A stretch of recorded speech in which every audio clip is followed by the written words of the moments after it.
First things first. These amazing people made it all possible for us to race together and broadcast everything. Thank you for that.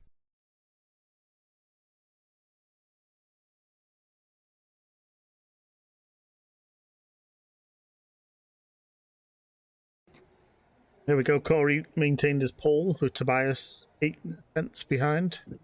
A small gap then to Gareth and Raz, but them two are very close. And then Lawrence Lucero, Dennis Jacobson, Tina Ward, Jonathan Evans, Patrick Gardinsky, and Chris Lindau, and Morale brings up the end of the LMPs. And Dennis Jackson will be hoping for a better race as well, because he hasn't had the best luck recently, has he? So we got Mattis Marderson on pole. I'm not surprised. Ian behind 1.3 seconds behind. Dennis Pedersen now switched to the GTE after conquering LMP last season. Then you got Dominic Lelyhart, Bruce McLeod, Henrik Mola, Patrick Elgstrand, Marcus Tington, Henrik Anderson, and Klaus Hartmann, bringing out the rest of the GTEs, I think. Then Tim Buckman on pole, very strong lap actually compared to Ian there. And then we got Ryan James in third. And Colin Byrne, he's had a good run. He's got some good pace in this car actually. I think he'll hope to shrink that gap later on. Jack Wilkins, a friend of mine that has joined the Snails recently. And we've got Anders Nielsen, Nicholas Siegler, Annie Rabbits, Jeff Sanders, Gordon Hales, and bringing up the rear is Linda Noble. Here we go for the formation. Coming up to the Ford chicanes here, getting ready to go green, getting underway for 2 hours at Le Mans. I don't know about you guys, but I am excited for this race to get underway here. There's just something about Le Mans. If you don't get excited with Le Mans, I don't think you can be a racing fan, really. Yeah. It's just one of them races. Endurance. Yeah, if your communion wine is unleaded fuel, then you've got to love Le Mans, don't you, really? Other communion wines are available. This is a balanced show after all. That's a dodgy line by the pace car, but we're on. Yeah, that's an off track. And Corey's gone. already pulled the trigger. He's gone. Wow. He's already opened a second on Tobias. It looks like. Who, unlike Tobias, it feels like he was quite napping there.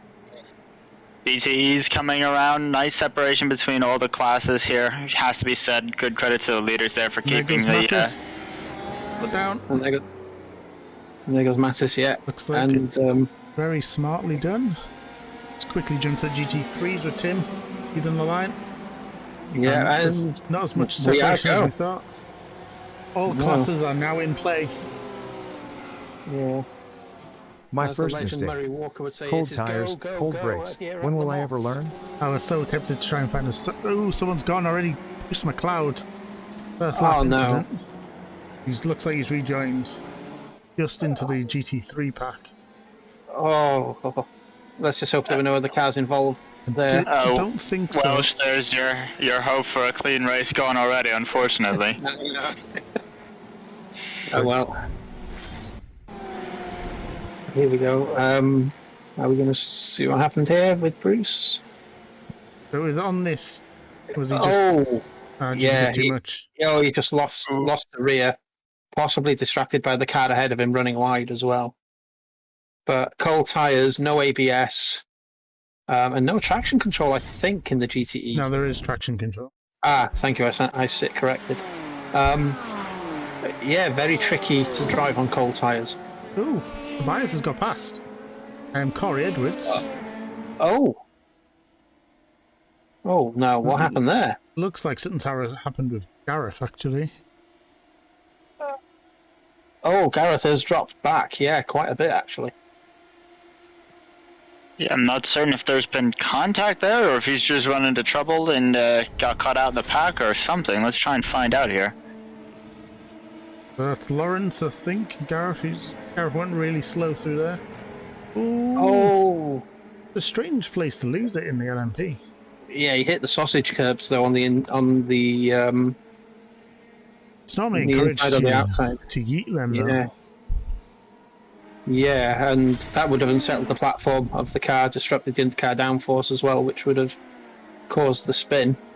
But interesting that Tobias is ahead of Corey Edwards, who'll be very keen to get that lead back.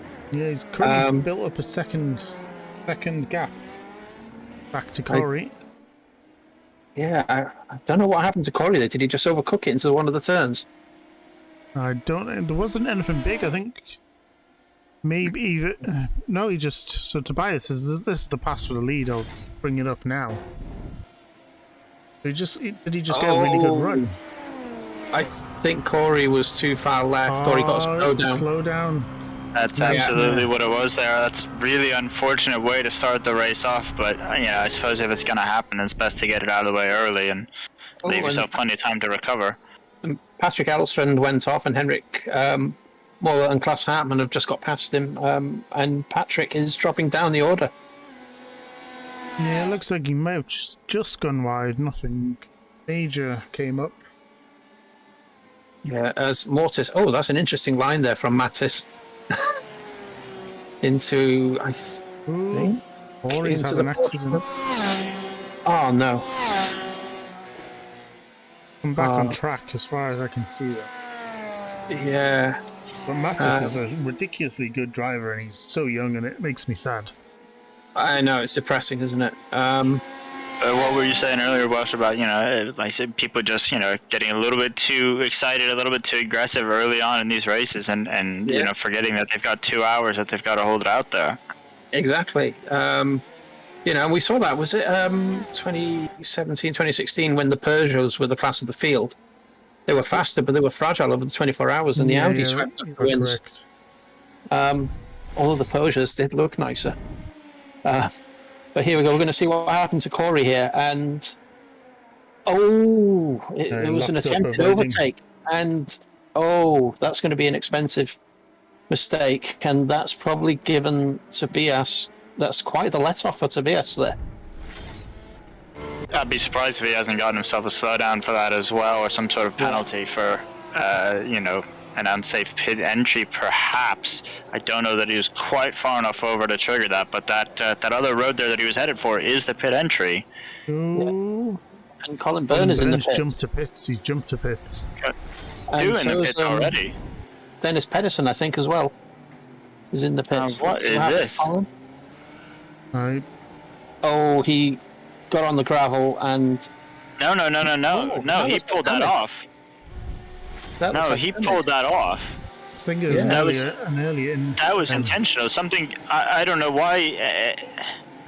I'm really confused. That explains it. I was going to say, he's just past the pit entry there. If he wanted to pull it in, if he had some sort of problem, why not go in? But that's why he took damage right after pit entry and pulled the car off and took the tow back. Yeah. Very unfortunate. As Dennis Pedersen comes out of the pits in that rather striking livery, actually, for the Corvette. It's a beautiful livery. I didn't make that one. Yeah. And as we're watching, I think it's Patrick Elstrand now coming onto the Mulsanne. He's had an incident, but I don't think it's bad. No, I think he spun because he went off track and then dropped down. And that's Ryan Jeans ahead of him, who's dropped a couple of positions actually in GT3. Nielsen and Wilkins has got the jump on him. So...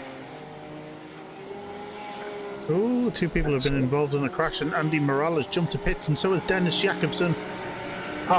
He's having dreadful luck, Dennis. Come together. Yeah. See if we can get a good aerial view. That's too aerial. Well, that's a lovely view of the trees. That's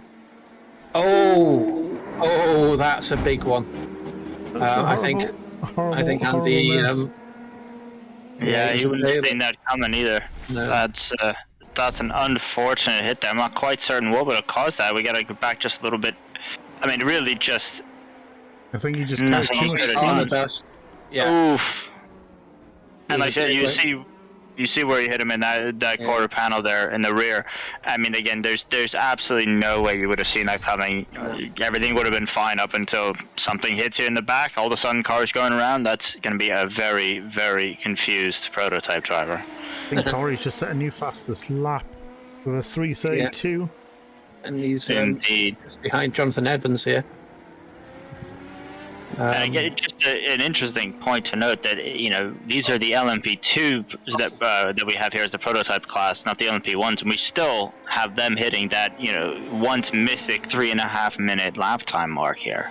Yeah. Just absolutely phenomenal rate of development that's gone on into these cars over the last few years.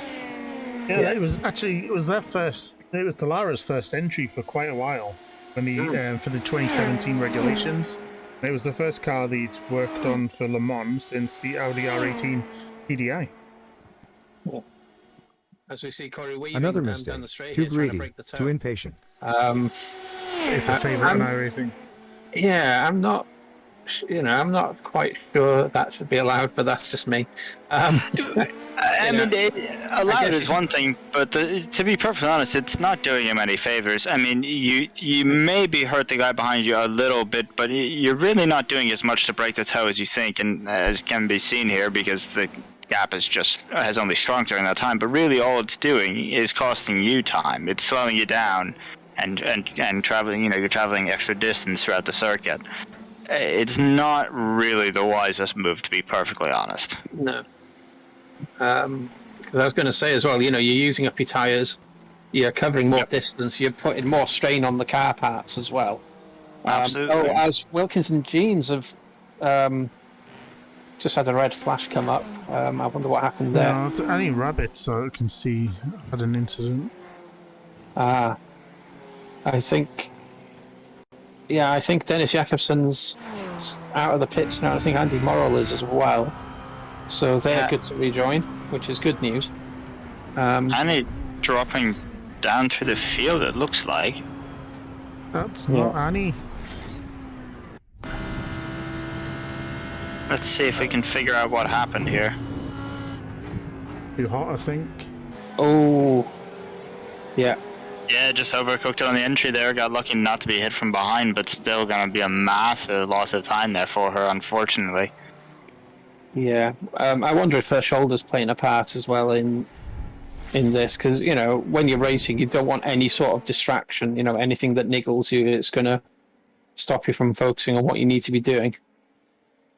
Yeah, absolutely. I mean, the level of concentration and focus that's required for to drive these cars, even for really for one lap around a circuit like this, let alone an entire stint or a full 2-hour race here, is absolutely astronomical. And like you said, anything at all that distracts you from that, no matter how small, really starts to add up, and it can become a major impact in the later stages of a race like this. Yeah, I think Dennis Jakobsen's might still be in the pits, or he might have. He might have left because Andy Morrill's just done a 3:55.06. I can't actually see Dennis Jakobsen. Oh, he's not showing on. He's not giving a reading anymore. No, he's not showing on the timing screen either. It just shows one lap, and then that's it. I really hope he hasn't connection issues. Yeah, maybe connection issues. Oh, was Lechero's in the pits? Is he? Lawrence Lechero's in pit lane. According to the overlay. I can't see anything that's happened. Maybe he's just under field for the first bit rather than do it at the end. Just try and get a better start to the race. Yeah. Problem is, that's going to cost him in the long run, because he's going to be out of sequence and all that. Dennis Jakobsen has retired from the race after getting he put it absolutely murdered on lap 3. Oh, that's terrible. Really is a shame. Our first retirement of the race already. It was unfortunate. Not 12 minutes in. Yeah, and bless him, there's nothing he could do about that either. It was just so desperately unlucky. And it's not normally kind of... not normally a corner you would make a move like that on either. I see. It's what I know because I've driven the LMP here. That it's a horrible corner if you get the braking wrong, because you can just not slow it down if you're too fast once you go past that kind of like right-handed kink. Yeah. And Well, I that's think the thing what is- he's done. I wonder if it is a move gone wrong, or if he really just kind of outbraked himself there. I don't know that there really was any actual intention to overtake at all. It very well may have been he just overcooked it and missed his braking marker. Yeah. And like once you carry just a little bit, you go just a little bit. It really isn't much. You go a little bit too deep in there, and like I said, it's very difficult to get get the car slowed down the rest of the way. And unfortunately, Dennis Jakobsen's terrible luck in this Endurance League seems to continue. And every race he's had an incident where someone's clattered into him, unfortunately. Indeed, I mean, if not for bad luck, he'd have none at all. I swear, it really is just a shame. And he is a very fast driver. He and Larry had a competition going a while back, and what we're watching here. And it seems that Anders Nielsen, new, I believe, to this series, has had a bit of a nothing too bad. Apart from that, spoiler. Yeah, it's just a shame. It's a terrible place to get stuck there, but newly arrived for the series and newly arrived into the wall. Yeah, is Anders. But again, you're not a terrible amount of damage to the car there. More damage to the lap time, and certainly damage to pride. As we're watching Gareth Walsh here closing up on Raz Shaw, I think. We're on board with Mattis, who's It was catching, yes, Shaw. who's opened a 7-second lead on Ian Cadder, I think, if I'm reading the interval right. And that's an impressive performance 3 from a minutes young lad. 50 in full race fuel. And we were chatting the other night as I was racing at Bathurst in the Mazda, and he said, "Oh yeah, I got to do my math homework," which I feel very old and decrepit. I will be honest with you, everyone. To be fair, you do non-math homework. You just do math work. Yeah, that's very true. But he's a very talented young driver. And yeah, I've had the pleasure of partnering with him, doing endurance at Bathurst. And yeah, he's very, very quick. Yeah, and especially, I mean, to be quick at Bathurst really does take an absolutely, tip-top level of skill there. It's one of those circuits quite like Le Mans. I mean, not similar circuits necessarily, but very similar in that they're quite unique challenges in their own way. Absolutely. We're watching Patrick here in the Ferrari. He's chasing down Class. Or in the Corvette. Class is in the right class this time. He is in the right class this time. Boom. And he'll obviously be rooting for Max Verstappen class as the F1 qualifying is on right now. And for those of us who are watching, thank you for watching this with us. We can't hope to compete with Mr. Hamilton and Verstappen, but we hope the racing will be more entertaining than F1. So the difference is, at least when you watch this, you don't know who's going to win. Exactly. You don't even know who's going to finish. Yeah, that's right. I mean, it's the variety that's really missing from top-end motorsport, and I, for one, am just very proud that we can bring something I feel is sorely missing to the motorsport community. Oh, and Corey Edwards has just done a 3-minute 38.2, which is 3 seconds faster than Tobias. And here he is. And only about 3 seconds behind. Indeed, yeah. In about a lap's time, we're going to see him right up behind the leader here. We may very well be on for a battle for the lead here in just about a few minutes. It'll be interesting to see how Tobias defends, if he bothers to defend, to be honest. But we'll see, because that gap is coming down quite a bit. Now, keep in mind, we're closing up on just about halfway through a stint of fuel here, at least for these prototype runners. So that's certainly going to start coming into play here as we see different drivers executing different strategies to get them to the end. Yeah. What is a stint of fuel for the prototypes? According to All About the Gyro, the friend Dwayne, it's about 38 minutes in an LMP, and he was doing the 6 hours. Oh, I've just seen it in give or chat. take. There Well, we thank go. you for that, Dwayne, for your knowledge. We should get him in and chat with us. And Corey there carrying some impressive speed through this chicane, it has to be said. And he'll be looking to continue in the same vein as and Tobias there would have lost a lot of time putting a wheel on the grass using like some that. Distraction techniques. Yeah, I mean, we've had that 3 second gap down to 1 second now. Yeah. Between first and second position here. Now, we really are in for a fight for the lead fairly early on in this race, I would have to say. It's going to be interesting to see if they're really going to, if Corey is really going to keep that pressure up and keep the attack on. If he can get past right away and quickly, then fantastic. I'm sure he'll take the opportunity and run with it. If not, it may end up being to his benefit to back off. He clearly has the pace advantage. So if he can't get cleanly by, it may be to his advantage to just back off, save a little bit of fuel, save a little bit of wear, and try and make the overtake in the pits through strategy. But in saying that, as we come up to the first of the Mulsanne chicanes, I think we may be on not quite close enough to get in there. This time is Corey, but be very surprised if we don't see it by the end of the straight here, frankly. Yeah, and as we ride on board with Corey here.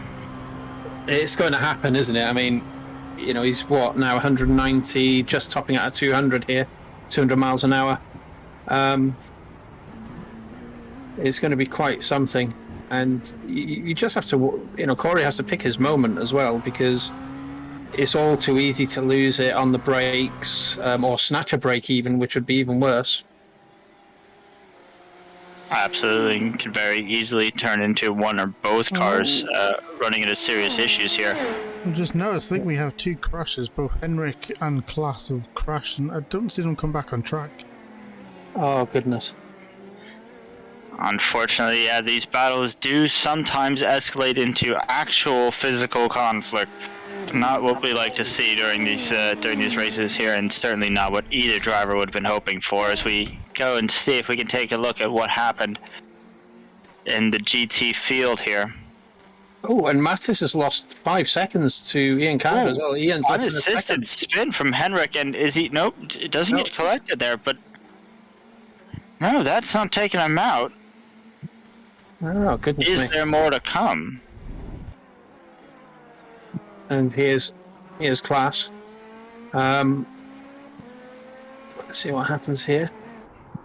Oh, and that's a weird one. No, that's just overcooking it a little bit, just missing the braking point there coming down at the end of Mulsanne corner. It's just, it's not uncommon, actually. You're going to see that a lot, especially even during the 24 hours. Not uncommon to see cars going off there during the night.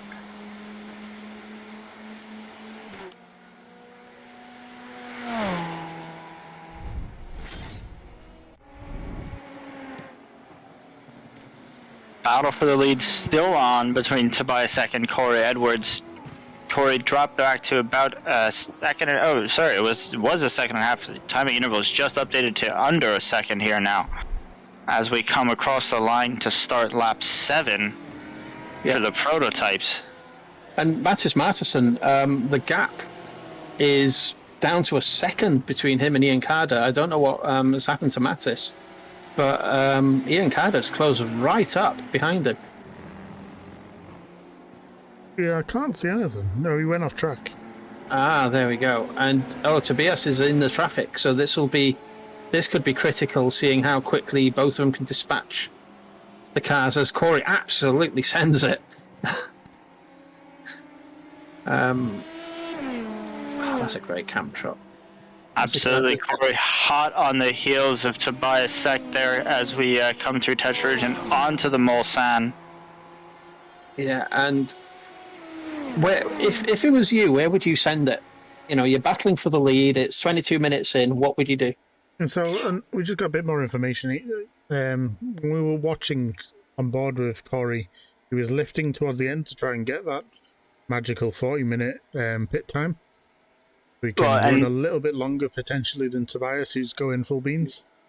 And to answer your question, that's exactly what I would do. So, like I mentioned earlier, if he had the opportunity, if he had gotten the draft, or if I had gotten the draft and I was right up behind him that first time down the Mulsanne and I could have made a move through one of the chicanes, I absolutely would have tried to send it. But just as I suspect is the thought that Corey Edwards had there, not having gotten the opportunity to get it done, back off a little bit, save the fuel, save the wear in the engine, save the wear in the tires, see if maybe you can eke out that one extra lap during the stint there and not actually have to fight him for it. But here again, trying to stay with him, trying to stay with Tobias for exactly this reason, because, you want to be able to save that fuel and save the tire life, but, you want to make sure that you are still right up there behind him, because, again, Corey knows he's got the pace advantage. He knows if he wants to, if he puts that hammer down, he can catch back up. He wants to be right on Tobias's tail so that if Tobias makes a mistake, if Tobias gets caught in traffic, if there is an opportunity that presents itself, he's still there to take advantage of it. And Tobias almost did get caught in traffic there as he went up the inside. Or tried to go up the inside at least of the Corvette, and that would have compromised his line as he comes down to I think his where there is an overtake there, that is a pass for the lead. We're going to see if Tobias has a chance to put it back here as they come out of Arnage, or come into Arnage, I should say, but I don't think he's going to quite have the chance to get it done there.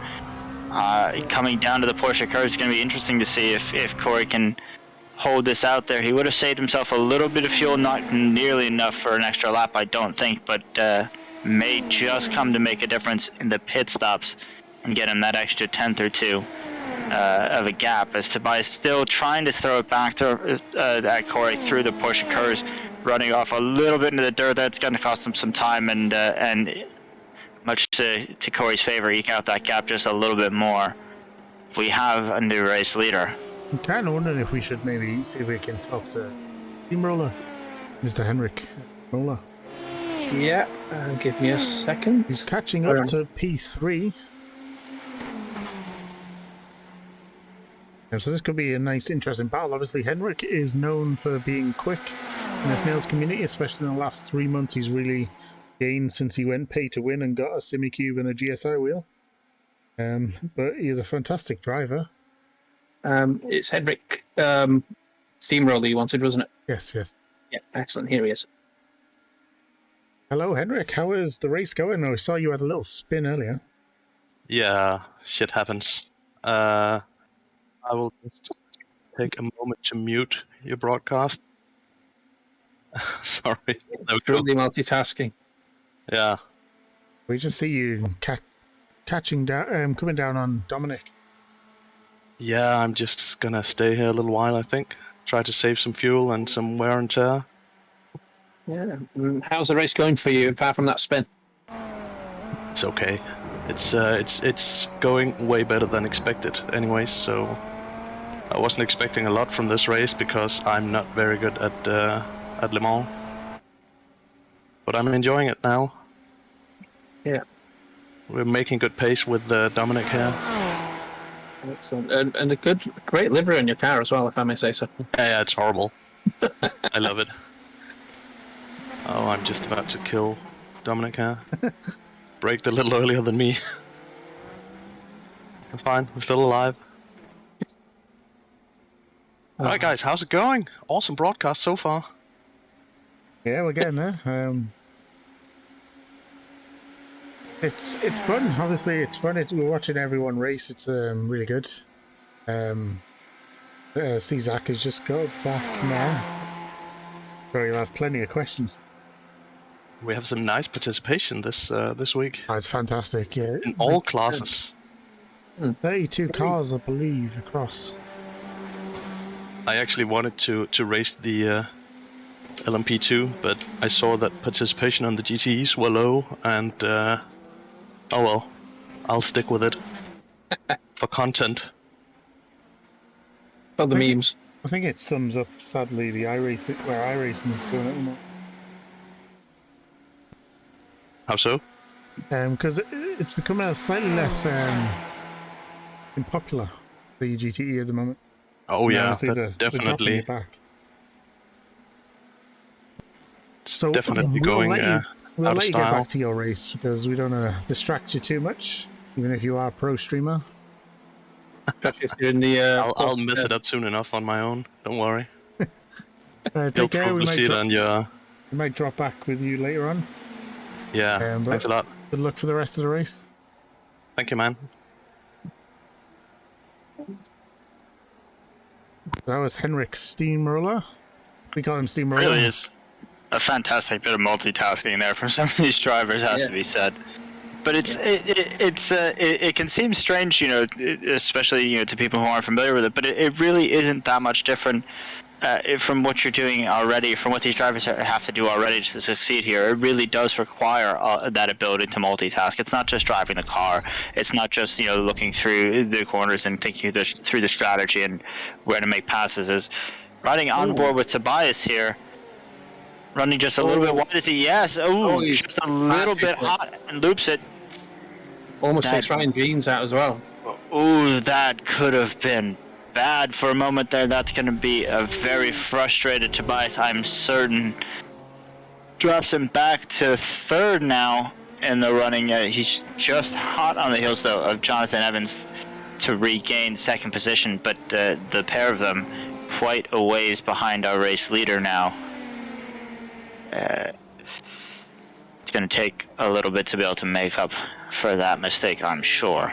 There have been a couple more incidents since around the same time. So Paddy's had a second crash of the day. Dennis Mulligard Pedersen had an issue, and Annie Rabbits went off track again.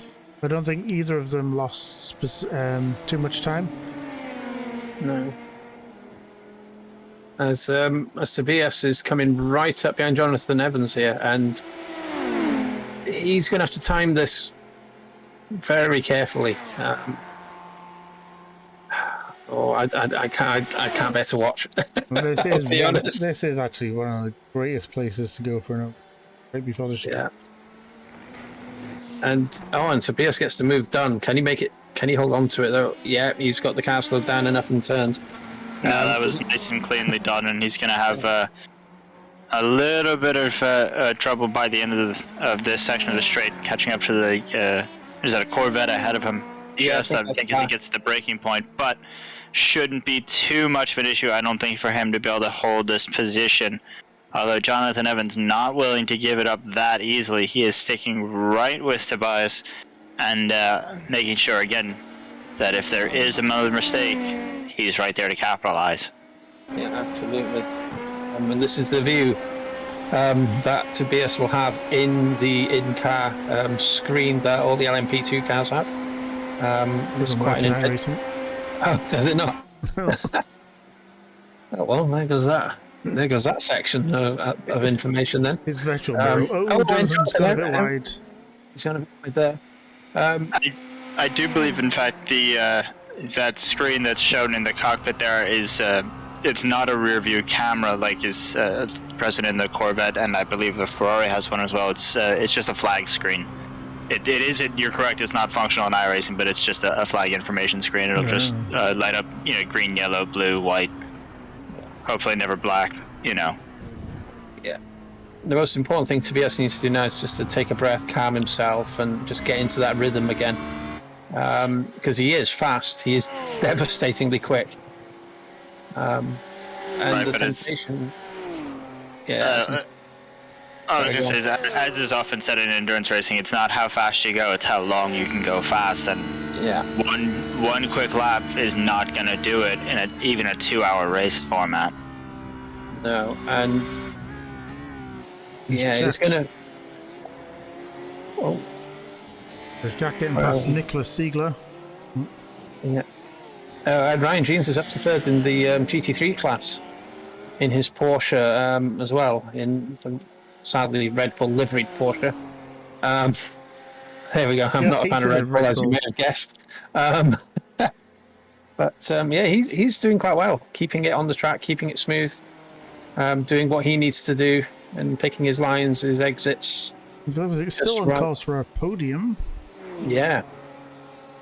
And Ryan has actually done a fair bit of karting as well, like some endurance karting and stuff. So I imagine much of that will translate to this, even though at much greater speeds than he did in the go-kart. Oh wow! We got as Henrik C. Muller's right behind him, as I think that's Corey. Yeah.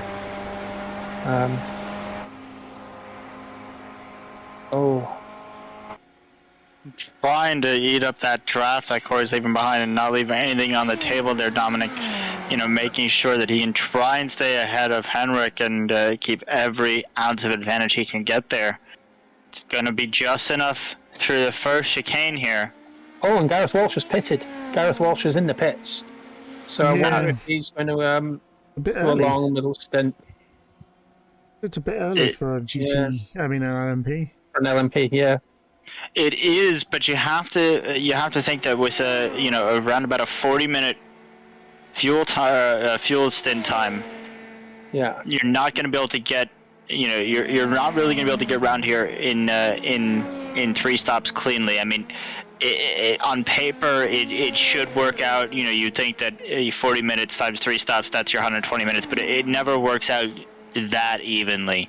So you're most likely, most of these guys, unless they're doing a lot of very careful management of the fuel, are gonna have to do some sort of extra forward stops for just a few laps of fuel. And so perhaps to get yourself in a little bit early, get yourself out of the rotation, get yourself a little bit of clean track perhaps, and maybe running lighter fuel loads the whole way around for that extra little bit of pace advantage as well, could prove a viable strategy here. Yeah. And Gyro saying in the text chat that GTs are running 50 to 55 minutes on a full fuel load. So that's going to be interesting to see how that plays out as well. Right, and at that point, again, you're certainly going to be having the GTE field making splash and dash somewhere towards the end. And again, it's going to be interesting to see which of the drivers choose to do that at what point during the race. Yeah, because there are throttle maps you can change and stuff like that, can't you, to use less fuel if you have to. So I think some of the cars have a pace car mode or something like that. That's an engine map. A throttle map is how aggressive the throttle engages. Ah, there we go. Very useful in the LMP with some tight corners. I think I ran it 2 instead of 1 at Le Mans, just so I could have a bit more of a gap of spinning and not spinning.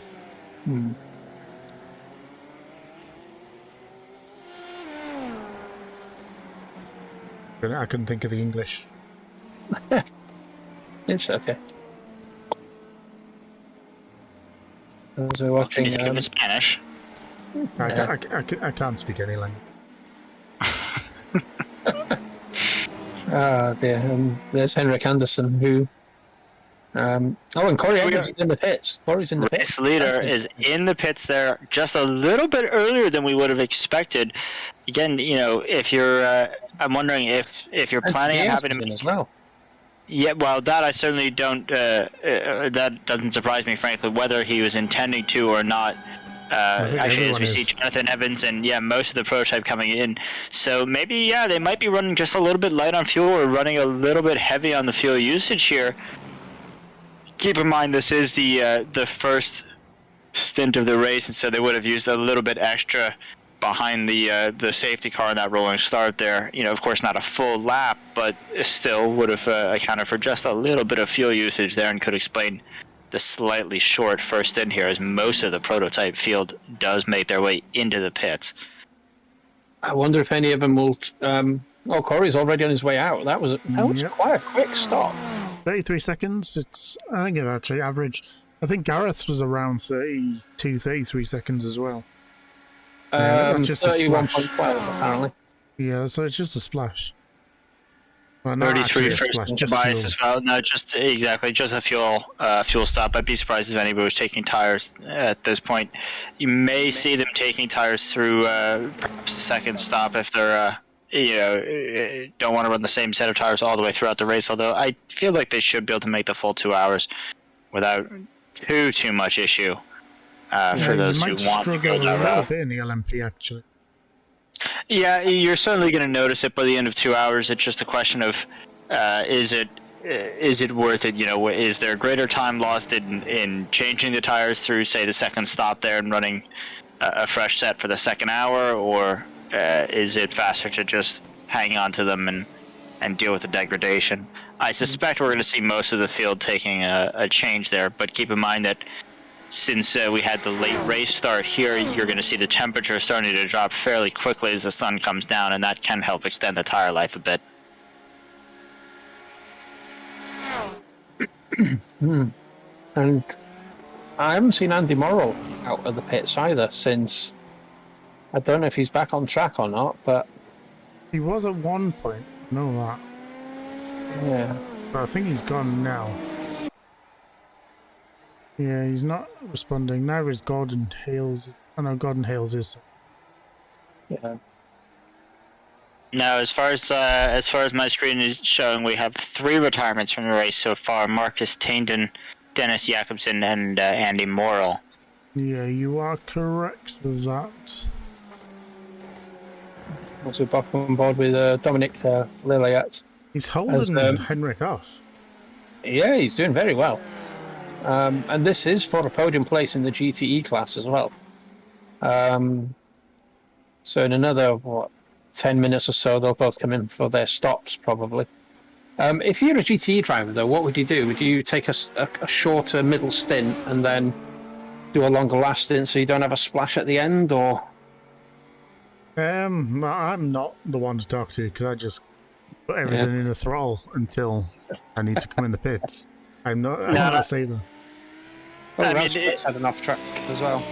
If it's me, I'm gonna save that for my last stop, or at least for the last stint there. If you know that you're gonna have, say 3 full fuel stints and then a little bit extra, I'm gonna save that for the end, just to give yourself the greater flexibility. If I want to come in and end up splitting that last stint into more equal, 2 more equal size pieces there to get slightly faster stops on each, I can. You can move fuel around basically from one side of the stint to the other. But if you take that extra little, if you take that small splash and dash stop early on the race, you're committed to it. And if something else happens, if anything comes to change your strategy later on, it really can come back to bite you in the ass, unfortunately. So I would say they're going to be trying to save that for the end and keep that flexibility for where they need it. Oh, and Martina Ward. Oh no! Oh no! Getting just a little bit greedy there, unfortunately, as a faster class being overtaking there, and perhaps.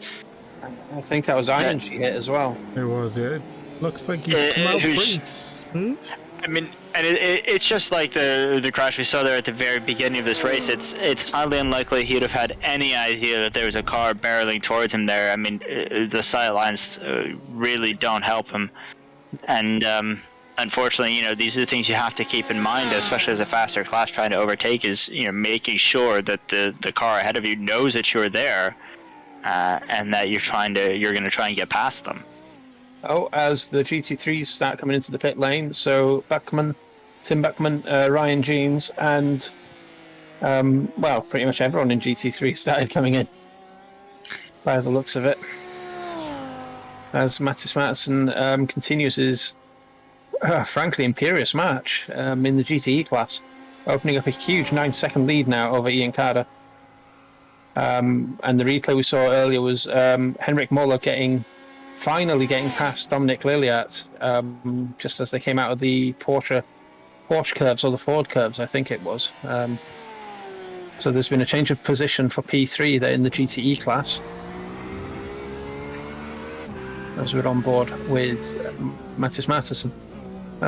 I do wonder, what's that little ball thing just behind the steering wheel there? Is that a steering rack adjuster, or? an emergency handbrake or whatever. Where are you looking here? In the Porsche? Yeah. I wonder if it's like to adjust the height of the steering wheel and whatnot. There you go, just above the steering wheel. Yeah, most likely. Oh, you know what? It's my guess is it's not so much to adjust the height of the steering wheel. It's going to be basically not a quick release. It's it allows the steering column to collapse back into the dashboard to aid in driver changes. So basically, you just grab the handle, push forward on the wheel, the whole thing slides back into the dashboard, creates a little bit more room between the steering wheel and the seat. And maybe that way you don't, instead of having to remove the remove the rim from the steering column. That'd be my guess. Yeah, that makes sense. That's pretty cool. Especially if it's a quick release type mechanism, because then you just have to pull it when you need to collapse the steering column, and then the driver getting in just has to pull the wheel back towards themselves, and it'll lock itself back in place automatically. Yeah. Oh, and Matt without has having been to fit it with a latch. Yeah, and we've got some pit stops here in the GTE class now. As I wonder if Mattis wants to chat. Yeah, I'll go and ask him, but give me just a second.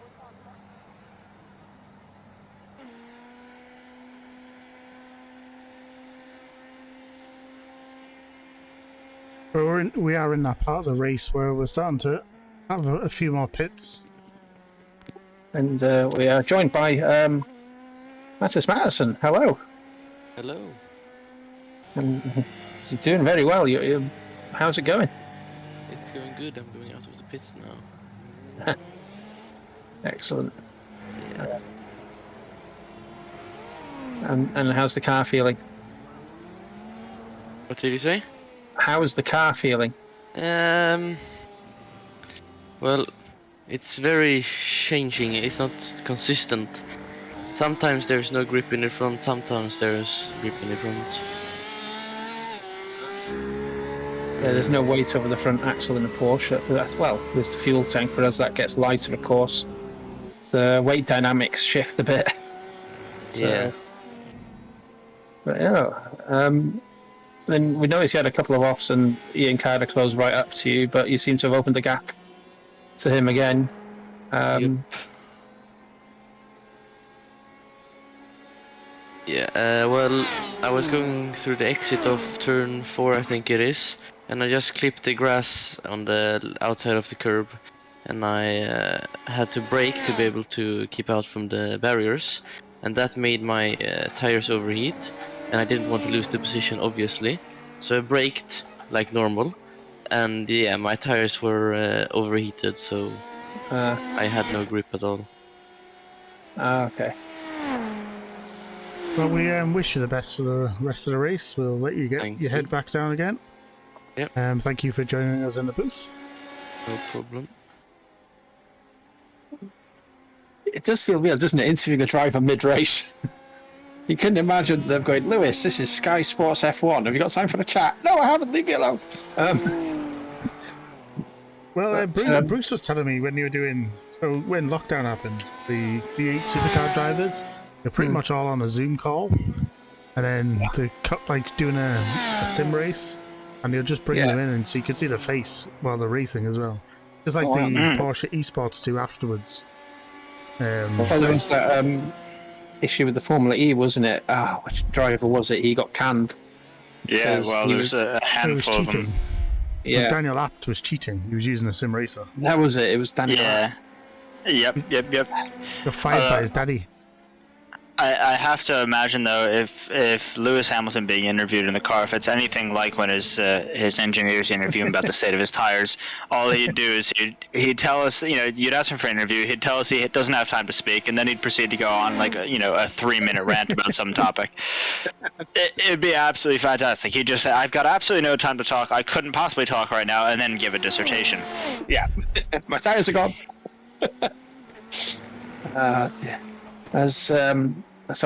And Ryan Jeans has jumped Siegler in the GT3 class. He's now second behind Tim Buckman, and only 2 seconds behind him, actually. Possibly even closer than that, I don't know. But, we're on board so with 5 Ryan. seconds up on Nicholas. Yeah. Behind Tim. I wonder if he short-fueled that second stint. As 32 seconds, it's on par with those around him. Yeah, his pit crew must have been Just trained by slightly Red Bull. shorter. Just slightly shorter, though. 33.5, 34 was the average we were seeing through most of the rest of the prototype field. So if you're going to see 32s, that could very well be just a gallon or two less. And again, like I said, if you know that you're going to have to make an extra little stop anyway, maybe you decide that it's worth it to take the gamble, short fuel a little bit on each of the other stints, save that little bit, those extra 2 seconds on each stop, knowing you're going to have to come back in anyway. You're going to have to pay the price, you're going to have to pay the piper at the end of the race when you make that extra stop then, but hopefully you've got just that little bit of a pace advantage throughout the majority of the race, and you can perhaps, you feel more comfortable that you're going to be able to gain those 6 or 7 seconds on track, and it's not going to cost you when you have to give them back at the end. Yeah, and of course, anything can happen. And it usually does, to quote the great Murray. Absolutely. I mean, you got to think of it this way: it's the racing fuel equivalent of borrowing money on a low interest loan. That's really what you're doing. Is they're borrowing the time now. Perhaps they're borrowing the time from their pit stops now, knowing they're going to have to pay it back later, but thinking that, well, maybe I can put that time to better use and get and reap some dividends out on the track and ultimately earn a profit, to painfully stretch the metaphor. It's not the most painful stretch I've seen or heard, believe you me. So we were talking earlier about strategies, and you're asking us our strategies on the race. One of the viewers, Nick Frost, who's unable to race, unfortunately, tonight, that he would just follow someone and fuel save. It extends that time out of the pits. Well, it absolutely is a perfectly viable strategy in these longer format races, because you have to think, I mean, if you're very similar on pace to a driver ahead of you, you can basically be trading positions, trading blows back and forth throughout the whole race, costing you both time and extra fuel. Or you can maybe just kind of sit back behind them, as the viewer's mentioning there, save some fuel, save some wear, you stick with them, you get the draft, and you basically have them tow you along the whole way. And then, 15, 20 minutes towards the end, when things really start to heat up, that's when you put the serious fight on, that's when you try and get the move to stick, and then you only have to defend it for, a handful of laps instead of the vast majority of the race. You put the onus on the guy ahead of you to do the defending and tire him out, really. We're looking at quite a good battle between Jonathan Evans and Gareth Walsh, trading positions backwards and forwards. Hopefully it doesn't come to blows, because this is fantastic. Ooh, nice very close. tight there, but just manages to stay ahead. Absolutely door to door there as we come back out. Most frustrating part of this track is it's just straight after straight sometimes. You never get a reprieve from that draft.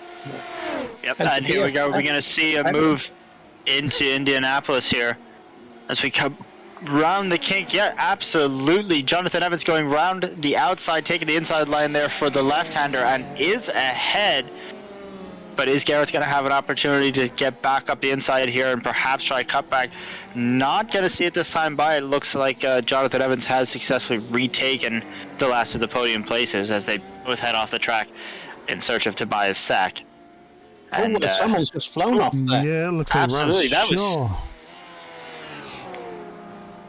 Oh, and this. See if we can find out what that was.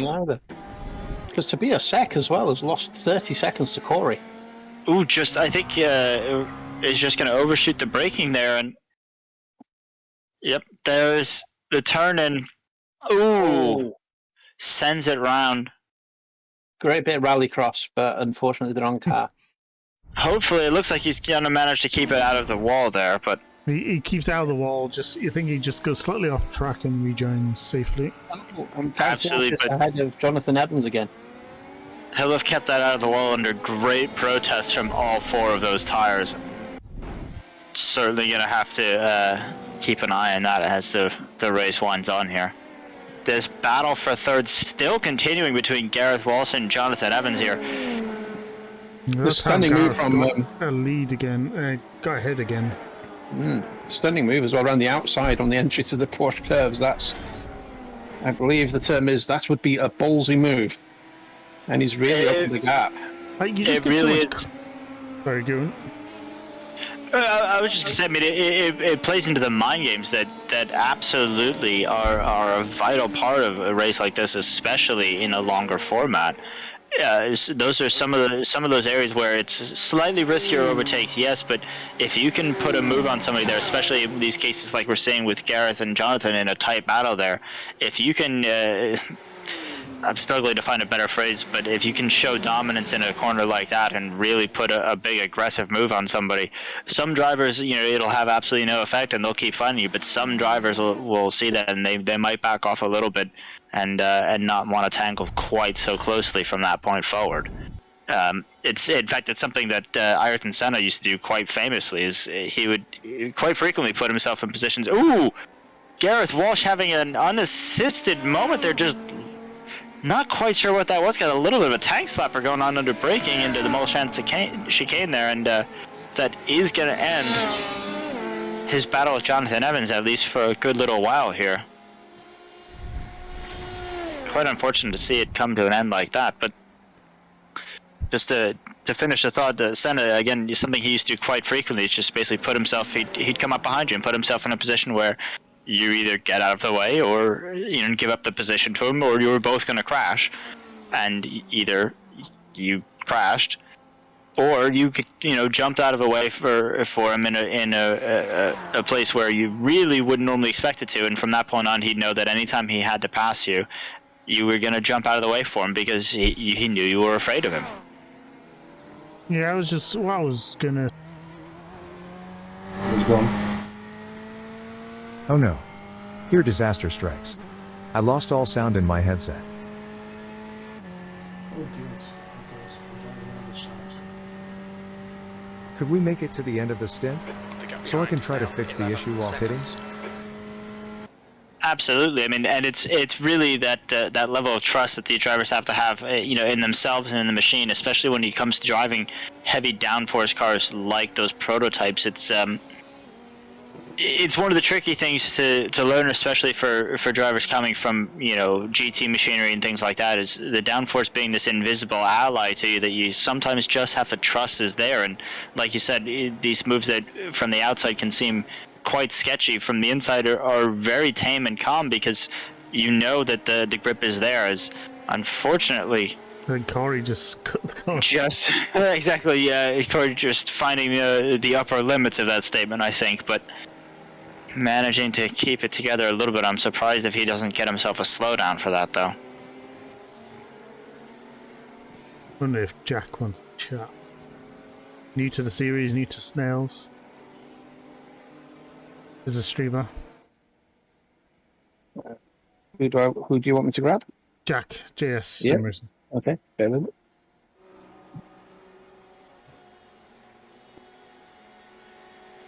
As we watch him coming down the Mulsanne. I just love some of these camera shots. You get really into the background. You see the cars racing up. I think we had one earlier where you could just see the whole Mulsanne with the two chicanes in the middle. Yeah, absolutely. A beautiful location. I mean, and a place that every race fan really has to have on their bucket list as a place to go and camp out for the week and experience everything that Le Mans has to offer. Let's see, Jack just gets past Iron. Congratulations on that move. I can't quite hear you, boys. Hang on, sorry.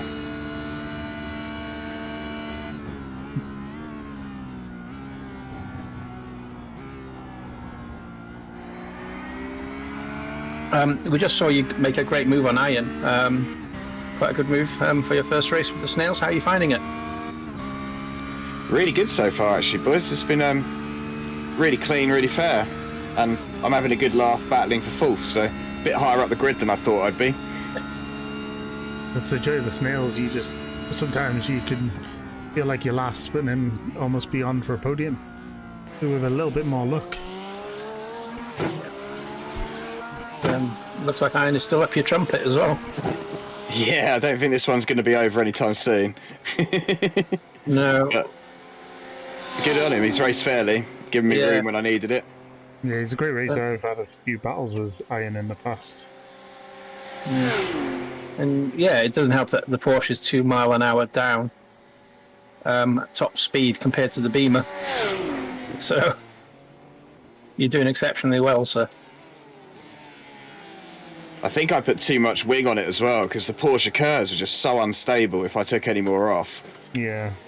It is a delicate balance we were talking about, yeah. Sometimes you just have to add that extra wing to get through an endurance, especially on a 2-hour race. I went with safety over speed. Yeah, always a wise works precaution. in endurance. Excuse me. So you're looking good, possible podium. What do you think your chances Being are? irritated, I've made another mistake and I spawned think the I car. need an accident for someone in front, unfortunately, to get a podium. I don't wish that on anyone, so... We're just You never approaching know. 50% through the race, so it could still happen. Yeah. But we'll let you get back, Jack, as you go off slightly. Oh, commentator's kiss. We'll stop distracting you, Jack. Thanks for dropping in. Cheers, boys, cheers. I feel miserable now. Always the way. Yeah. And I've heard on good authority that it's Dennis Jakobsen's birthday today, so we wish him a happy birthday. It's a shame his race ended so early. Yeah, we're gutted that the race ended the way it did. Not the birthday present he would have wanted, I'm certain.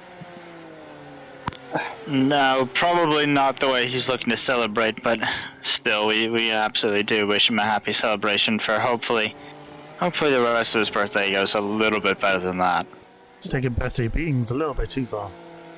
I Absolutely. don't know what happens on your birthdays, Jack, now, I'll say that much. Let's see what's going on here. Tobias. Oh, I think ambition got the better of it in that. Unfortunately. And that's... See if we get a better angle here on him, and just getting a little bit upset over the curb, perhaps, and Yeah, too Yeah. much curb. Yeah, unsettled the underside of the car there, and you really don't want to do that.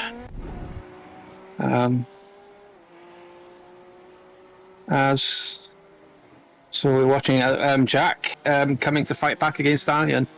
This is not going to stop this battle, is it? I know we're watching Dominic chase down. Well, I don't think that's Henrik ahead of him. No, that's... looks like a BMW. Yeah, absolutely full of really close battles here throughout the field, through all the classes, as it turns out. Really fantastic to see as we're just passing the 1 hour mark halfway through this race. We've had several changes for lead already in all three classes, which again is absolutely fantastic to see. I have a little shout out to Boxroom. He was unfortunately unable to take part in the interviews today because he's been a little bit under the weather. So he sends his apologies for not being able to come and say hello. I know you'd have loved to. But he's running nice and respectable. Yep, and he's running in VR as well. VR Which- in a Lambo is quite fun. And for 2 hours, I mean, I don't know. I've heard of some folks getting very huge motion sickness running in the VR. Well, you don't get it after. Once you're used to it, motion sickness, it's really weird physiology. Because all it is because your brain and your eyes are saying different things. Yeah. It makes you think you're being poisoned, so it makes you feel sick. Ah, okay. I don't have a VR headset. As someone spun there near Colin. Yeah, Who was Dominic that? It was right Dominic. behind. Oh, goodness me. I picked the wrong angle. Let's watch this again. Yeah, it looks like, I mean, he goes for the overtaking move there, right around the outside, and honestly so could very well have had it done. close. Just snatched up the brake there on the on a Let's see loaded if we side can of the tires, and Oh, so let's see that again from his nose, because he came very close to Colin. Yeah, absolutely. I mean, that is very, very lucky for the two of them. Yeah. He comes in here, I mean, using every inch of the track. It was a fantastic attempt at a move there. It has to be said. I mean, there's no shame in going for it here. It's just loses it on the turn in here, and you're going to get an absolute face full. So close. Oh. Although that is a fantastic advertisement for that beautiful liveried Lamborghini. Yeah, that's a good-looking car. I've decided to retire the car. I was becoming a danger for the other drivers and didn't want to ruin their race. Just because I was frustrated with my PC issues.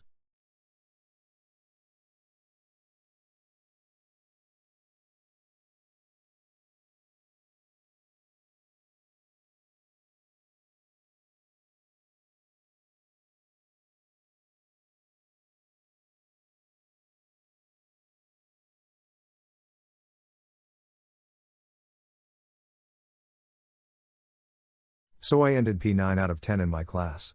In the end, watching when being calmed down, I had a good race and lots of fun. Yes, I've made some mistakes too, but I guess everybody made some. Let's think about this DNF as mechanical problems with the car. Next up in this endurance series is Monza, I think.